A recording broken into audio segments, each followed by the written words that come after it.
नागर, आप बताइए आखिरकार विपक्ष का रोना क्यों है? 50 सेकंड।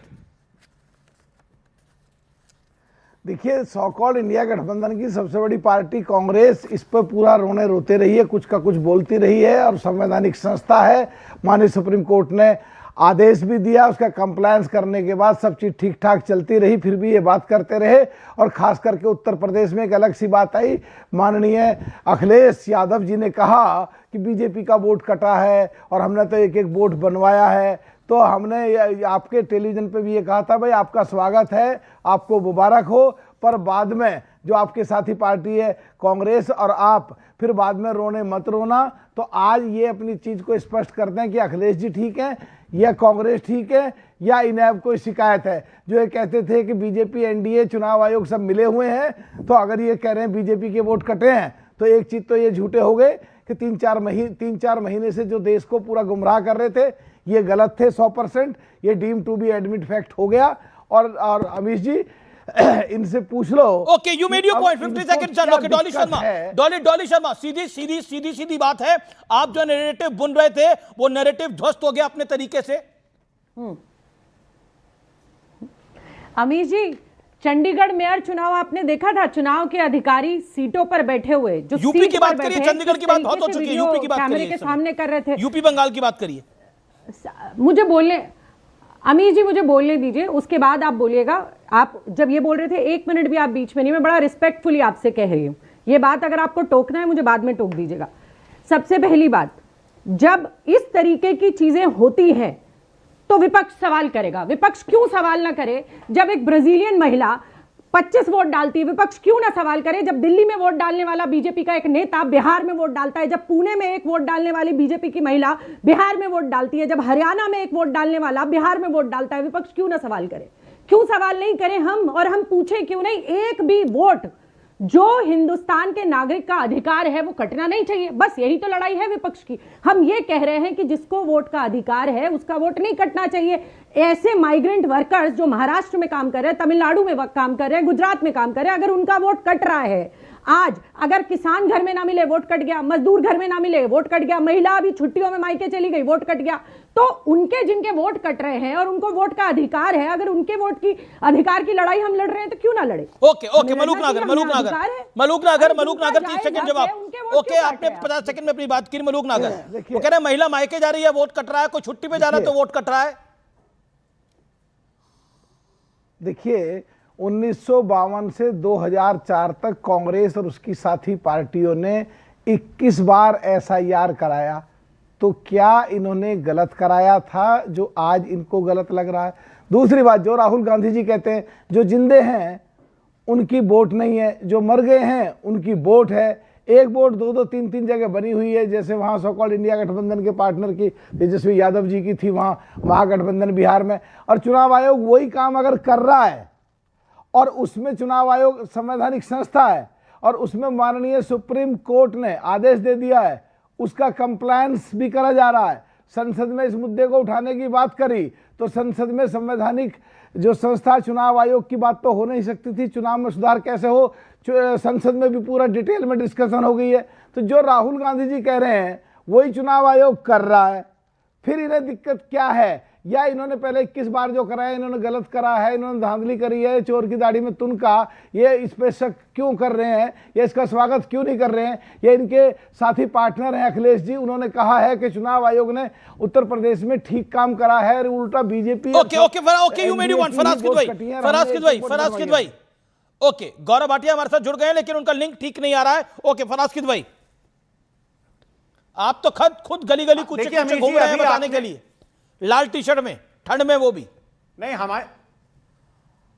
हमारी तो मजबूरी है अमीश जी, इस देश के लोकतंत्र को बचाना है तो हम गली गली घूमेंगे ही।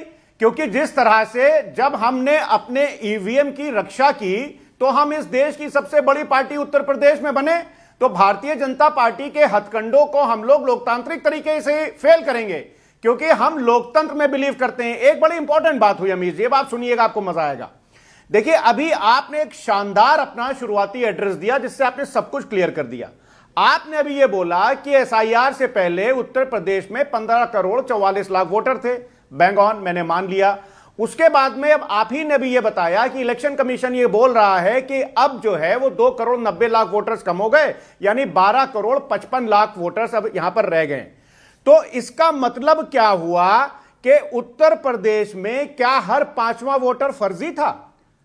इलेक्शन कमीशन यह कहना चाह रहा है। और आप ही के इनिशियल एड्रेस में अमित जी, आप ही ने भी बोला कि अवैध वोटर्स की सफाई हो रही है। तो इसका मतलब इस देश का प्रधानमंत्री अवैध तरीके से क्या वो प्रधानमंत्री बने? क्या तो आपके भी तो 37 आपके जो 37 सांसद है, क्या वो भी अवैध तरीके से बने? ये मानते हैं आप?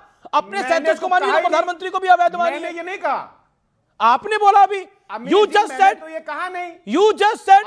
सुनिए, अभी आपने बोला। गौरव भाटिया का मैं रुख करता हूं। मैंने अमीश जी, ओके, गौरव भाटिया का मैं रुख करता हूं। मैंने अमीश जी, आप एक सेकेंड। गौरव भाटिया, कांग्रेस का कहना है कि महिला मायके गई है, कोई छुट्टी पे गया है, कोई घूमने गया है, उसका वोट काट दिया गया है।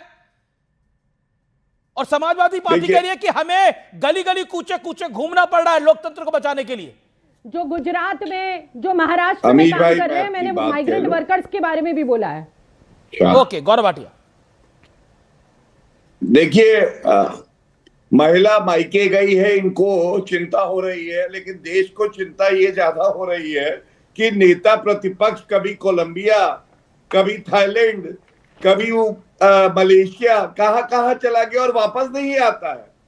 और अमीश भाई, आप समझिए, तथ्यों पे बहस होनी चाहिए। बिहार में क्या मुद्दा बनाया इन्होंने? SIR मुद्दा बनाया। पहला तथ्य, ठोस ठोक के बोलता हूं, सुप्रीम कोर्ट में कई पार्टी के नेता गए, रोक नहीं लगाई। दूसरी बात, इलेक्शन कमीशन ऑफ इंडिया ने राहुल गांधी से कहा हलफनामा दे दो, हलफनामा दे दो, मत ऐसे आरोप लगाओ। हलफनामा नहीं दिया, क्यों मालूम है? हलफनामा पे झूठा तथ्य देना एक आरोप है भारतीय न्याय संहिता में भी, तो जेल जाना पड़ता, इसलिए नहीं दिया।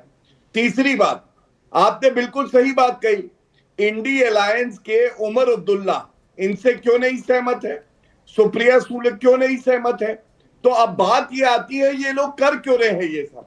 इसकी वजह यह है कि पश्चिम बंगाल हो चाहे वो उत्तर प्रदेश हो, TMC समाजवादी पार्टी की टूटी साइकिल, खूनी पंजा कांग्रेस का, ये सब चुनाव हारेंगे और इसलिए ठीकरा कहां फोड़ेंगे?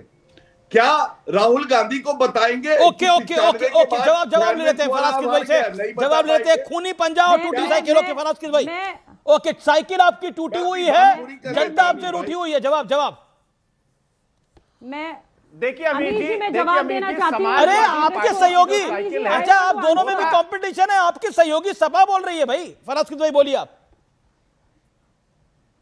जी अमीर जी, हम ये बोल रहे हैं कि इस प्रदेश का और इस देश के जो गरीब आदमी है, जो मजदूर है, जो किसान है, वो बेचारा टूटी साइकिल पे ही चलता है। लेकिन इतिहास गवाह है अमीर जी कि इस प्रदेश से विधान परिषद में, इस प्रदेश से राज्यसभा में टूटी साइकिल पर ही लोग बैठ करके जाते हैं, क्योंकि सड़े हुए फूल से आदमी जो है वो नगर निगम में नहीं पहुंच पाता है।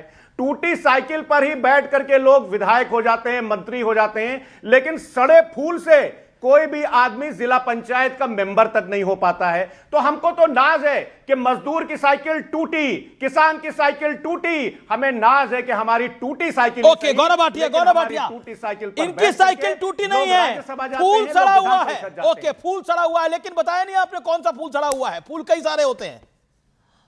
ओके गौरव भाटिया, देखिए अमीर भाई, फराज खिदवाई जी बहुत अच्छा बोलते हैं और इनका दर्द समझिए। इनके पीछे अखिलेश यादव की तस्वीर है, वो भी देखिए कैसे गुस्से में है। क्यों?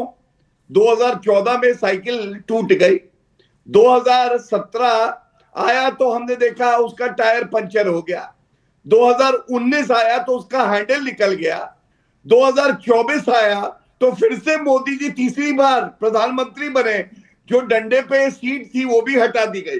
अब बताइए फराज भाई को दर्द नहीं होगा?